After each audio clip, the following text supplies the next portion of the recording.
जनाई शिरसाई योजनेच्या बंदिस्त पाईपलाईनसाठी 438 कोटी मंजूर. उपमुख्यमंत्री अजित पवार यांच्या पाठपुराव्याला यश. बारामतीच्या काराठी गावातील ग्रामस्थांनी लावला बॅनर.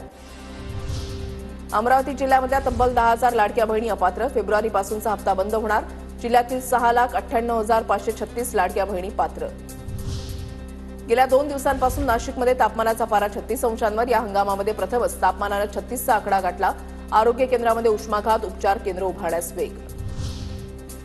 अहिल्यानगर शहरामधील पाणीपट्टी वाढीवर सर्वच राजकीय पक्षांचं मौन. घरगुती पाणीपट्टीमध्ये 900 ते 4,000 रुपयांची वाढ. दरवर्षी 200 रुपये वाढ करण्याचाही निर्णय. आदासा गणपती मंदिरामध्ये सामूहिक अथर्व शीर्ष पठण कार्यक्रम. केंद्रीय मंत्री नितीन गडकरींच्या संकल्पनेमधून कार्यक्रमाचं आयोजन.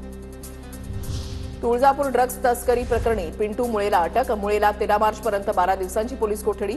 तर तुळजापूर ड्रग्ज प्रकरणामध्ये एकूण 12 आरोपी असल्याची पोलिसांची माहिती. यवतमाळमध्ये टवाळखोर टोळक्याचा धुमाकूळ. हल्ल्याचा गुन्हा करणाऱ्या टोळक्याचा साक्षीदार युवकाच्या घरावर हल्ला. टोळक्याकडून गौतमनगरमधील काही दुचाकींचंही नुकसान. 100वर घरफोड्या करणाऱ्या आरोपीला बेड्या ठोकण्यात नागपूर पोलिसांना यश. 350 सीसीटीव्ही फुटेज तपासून आरोपीचा शोध.